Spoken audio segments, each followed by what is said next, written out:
नमस्कार साथियों, मैं ममता भारद्वाज स्वागत करती हूँ आप सभी का अपने इस यूट्यूब चैनल पर।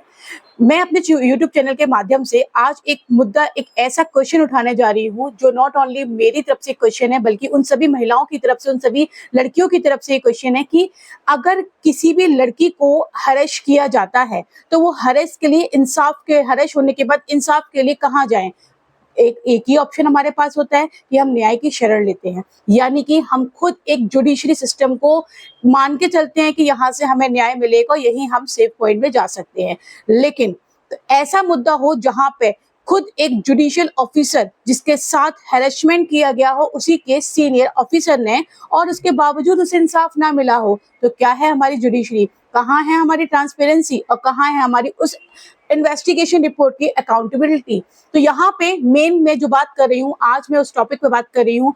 मेरा जो क्वेश्चन है वो है अदिति कुमार शर्मा के साथ। अदिति कुमार शर्मा जो कि एमपी में junior law officer, junior law जज के रूप में अपॉइंटेड हैं, वहीं उनके एक सीनियर जज ने उनके साथ किया हरेसमेंट। ये मामला 2022 का है। 2022 में जब अदिति शर्मा वहां पे अपॉइंटेड हुई थी as a junior division law officer के रूप में, जज के रूप में, तो वहां पर उनके साथ हरेसमेंट हुआ। उनके साथ उस समय हरेसमेंट तो नहीं था, लेकिन हाँ, उनको अपने पोस्ट से हटा दिया गया था।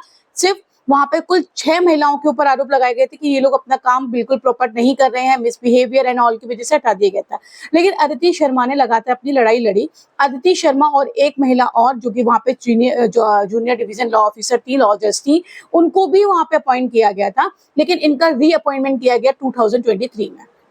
2023 में जब इनका अपॉइंटमेंट हुआ तो इनके साथ इनके सीनियर जज ने किया मिसबिहेव, किया हरेसमेंट। जी हाँ दोस्तों, एक महिला जज के साथ भी हरेसमेंट किया गया उनके सीनियर जज ने। जब इस महिला जज ने इस चीज की कंप्लेंट करी और इस चीज के लिए इन्वेस्टिगेशन के लिए मांगा कि भाई मेरे साथ हरेसमेंट किया जा रहा है, तो यहाँ पर उसकी कोई भी छानबीन नहीं की गई, उस पर कोई भी ध्यान नहीं दिया गया। और मैं आपको बता दूं, उस हरेसमेंट की कहानी चलती चली गई और आज उस महिला जज ने अपनी उस पोस्ट से रेजिग्नेशन दे दिया है। रेजिग्नेशन देने का सिर्फ और सिर्फ कारण था कि मैं एक महिला हूं। हम महिला जब काम कर रही होती हैं तो हमें वहां पे पोश एक्ट के अकॉर्डिंग किसी एम्प्लॉयर के द्वारा एम्प्लॉयज को हरेस नहीं किया जा सकता है। तो जहां हम पोश एक्ट के प्रोटेक्शन करते हैं अपनी जुडिशरी में, तो आज मैं खुद उस जुडिशरी की सीट पर बैठकर कहाँ है मेरे लिए इंसाफ।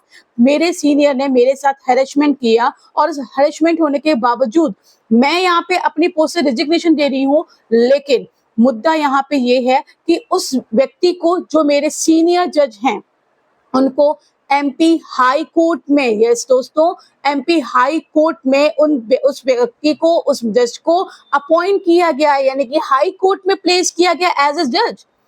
ये कहाँ का इंसाफ है। मेरे मामले में इन्वेस्टिगेशन नहीं हुआ, ट्रांसपेरेंसी नहीं दिखी, अकाउंटेबिलिटी नहीं है, उसके बावजूद भी उस जज को वहां पे इन्वेस्टिगेशन ना होने पर भी उस जज को हाई कोर्ट में एज अ जज अपॉइंट किया जाता है। ये कहाँ का इंसाफ है। तो इंसाफ के लिए अगर मैं यहाँ पे अपना जो रेजिग्नेशन दे रही हूँ, मैं नॉट ओनली एज अ जज ऑफ द जज की वजह से मैं यहाँ पे हूँ, जज हूँ, इस वजह से मैं रेजिग्नेशन नहीं दे रही हूँ।